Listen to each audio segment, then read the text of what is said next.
Barcelona selalu mengklaim diri sebagai lebih dari sekedar klub. Sebuah simbol nilai, sebuah identitas, sebuah standar moral dalam sepak bola modern. Namun dalam beberapa tahun terakhir, dua skandal terbesar dalam sejarah modern Barcelona justru muncul dari dalam tubuhnya sendiri. Bukan di lapangan, tapi di ruang rapat dan jaringan kekuasaan. Satu menyangkut upaya mengontrol narasi dan opini publik dari balik layar. Yang lain, menyentuh relasi finansial panjang dengan figur penting dalam sistem perwasitan Spanyol. Keduanya berbeda. Namun keduanya membuka pertanyaan yang sama. Apa yang terjadi ketika institusi yang dibangun di atas idealisme mulai bertindak demi bertahan hidup? Ini bukan sekedar cerita tentang Barcelona. Ini adalah cerita tentang bagaimana kekuasaan bekerja ketika reputasi, tekanan, dan ketakutan bertemu dalam satu titik. Ini adalah dua skandal terbesar Barcelona. Simak ulasannya.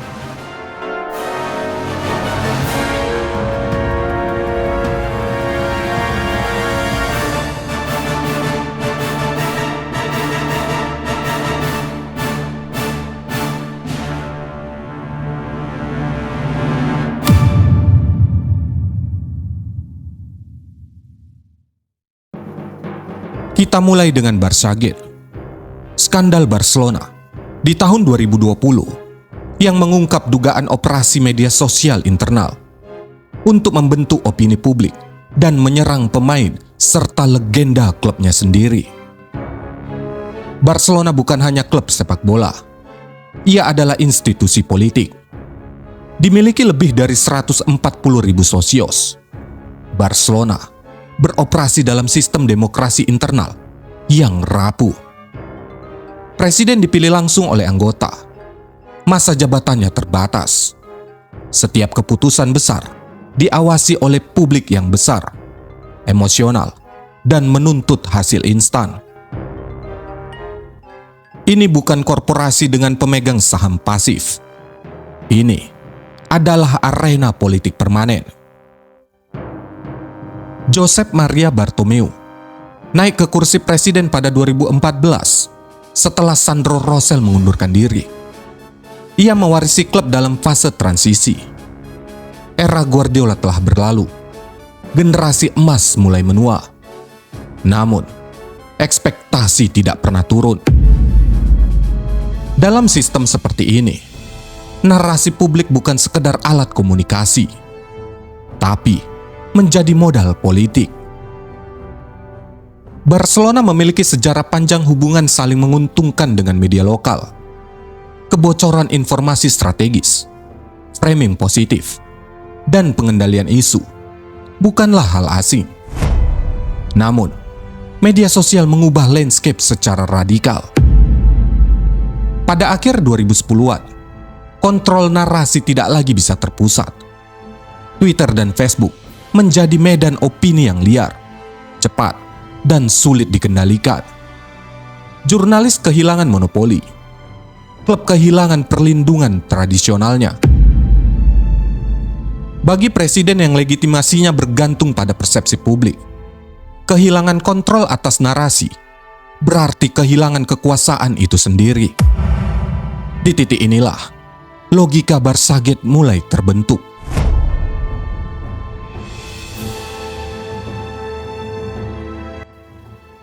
Pada Februari 2020, media Spanyol melaporkan bahwa Barcelona mengontrak perusahaan bernama H3 Ventures untuk layanan pemantauan media sosial dengan nilai hampir 1 juta euro per tahun sejak musim 2017-2018. Di atas kertas, ini tampak wajar.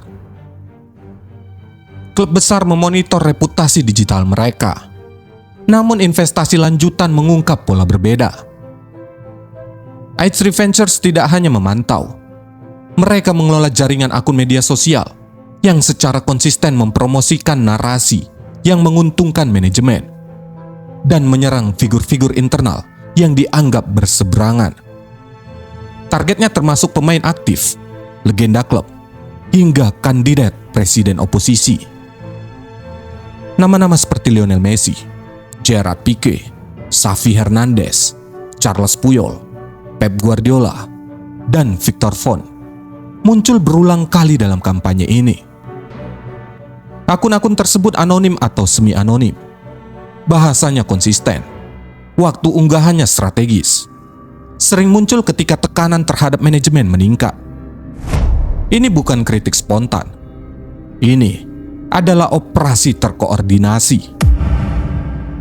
Yang paling mengganggu bukan keberadaan perusahaan itu, tetapi fungsi yang dijalankan. Operasi ini tidak ditujukan untuk melindungi klub dari serangan luar, melainkan membentuk opini internal melawan aset klub sendiri. Ketika laporan ini mencuat, Bartomeu membantah tuduhan tersebut. Audit internal dilakukan dan tidak menemukan pelanggaran formal. Namun pada titik itu, narasi bahwa manajemen kehilangan kendali sudah terlanjur menguat.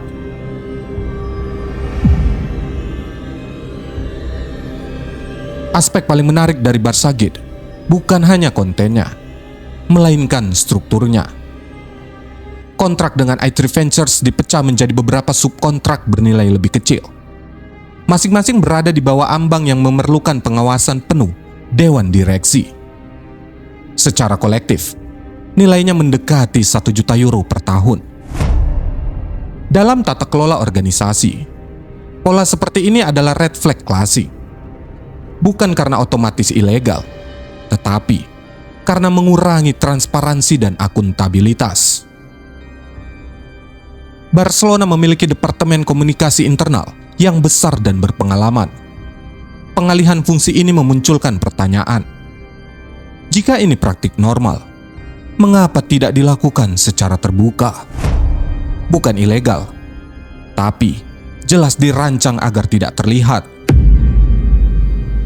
Pada 2021, setelah tekanan publik meningkat, penyelidikan resmi dibuka oleh aparat penegak hukum Catalunya. Fokusnya bukan opini, melainkan struktur. Bagaimana uang klub digunakan, bagaimana kontrak disusun, dan apakah terdapat pelanggaran dalam pengelolaan dana institusi.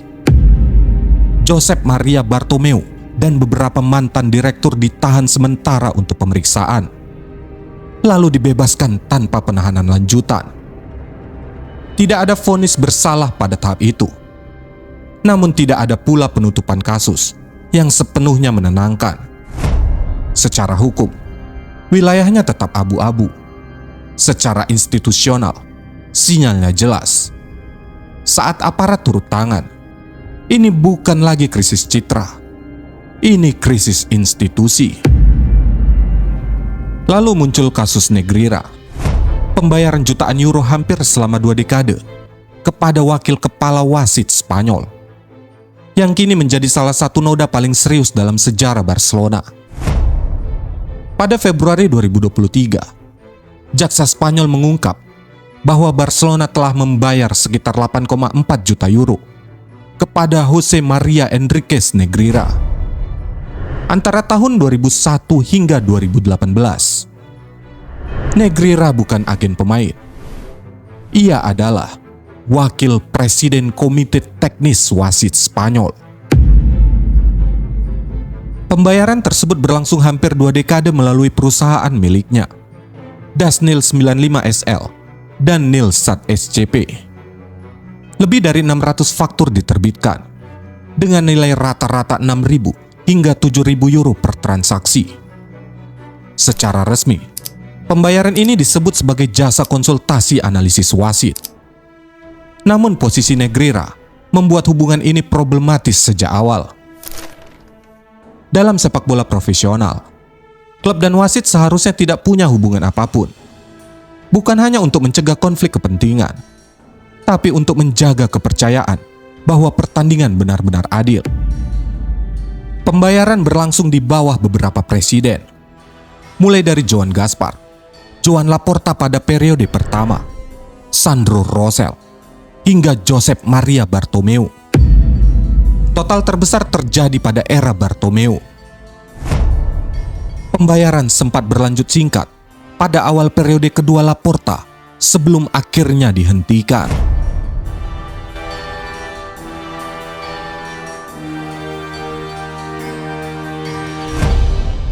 Pada Oktober 2025, pengadilan Spanyol secara resmi mendakwa Barcelona sebagai entitas hukum atas dugaan korupsi korporasi berkelanjutan, penipuan, dan penyalahgunaan kepercayaan. Dakwaan suap formal sempat diajukan. Namun pada Mei 2024, pengadilan memutuskan bahwa Negreira tidak dapat dianggap sebagai pejabat publik dalam definisi hukum pidana Spanyol. Dakwaan suap formal pun dibatalkan. Namun inti perkara tetap berjalan. Fokusnya kini pada struktur pembayaran dan justifikasi layanan. Pengadilan memerintahkan Barcelona untuk menyerahkan kontrak asli dan dokumentasi kerja yang menjelaskan pembayaran 8,4 juta euro itu. Masalahnya, klub tidak dapat menemukan kontrak maupun laporan teknis yang menjadi dasar pembayaran. Negreira mengklaim ia hanya memberikan laporan teknis tentang karakter wasit dan membantu memastikan netralitas. Putranya mengaku menyiapkan analisis wasit bulanan. Namun tidak ada bukti fisik yang dapat diverifikasi secara independen. Beberapa tokoh penting telah dipanggil untuk bersaksi, termasuk Joan Laporta, Sandro Rosell, Josep Maria Bartomeu, serta mantan pelatih seperti Luis Enrique dan Ernesto Valverde. Kasus ini diperkirakan bisa terus berlanjut. Barcelona membantah semua tuduhan dan menyatakan pembayaran tersebut sah sebagai jasa konsultasi profesional.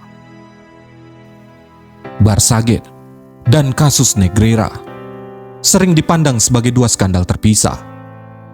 Satu tentang kontrol narasi internal, satu tentang relasi dan struktur perwasitan. Namun keduanya menunjukkan pola yang sama. Keputusan strategis diambil dalam lingkar sempit, transparansi terbatas, resiko reputasi diremehkan, dan setiap tindakan didorong oleh kebutuhan menjaga stabilitas jangka pendek. Ini bukan pola konspirasi besar. Ini pola organisasi yang berada di bawah tekanan ekstrim. Ketika institusi merasa terancam, prioritasnya bergeser dari menjaga nilai menjadi menjaga posisi, dari transparansi menjadi kontrol, dari kepercayaan menjadi manajemen resiko. Saat tekanan memuncak, keputusan defensif mudah berubah menjadi kesalahan yang disengaja. Barcelona masih menang, masih besar, masih berpengaruh. Tapi reputasi tidak runtuh sekaligus. Ia terkikis perlahan. Setiap skandal memperlebar jarak antara nilai yang diklaim dengan realitas yang terlihat. Barçagate menunjukkan bagaimana kekuasaan mengontrol narasi. Kasus Negreira menunjukkan bagaimana batas etika bisa dilanggar diam-diam. Trofi bisa kembali dalam satu musim, tapi kepercayaan tidak. Dan bagi klub yang dibangun di atas identitas moral, kehilangan kepercayaan adalah krisis yang paling sulit dipulihkan.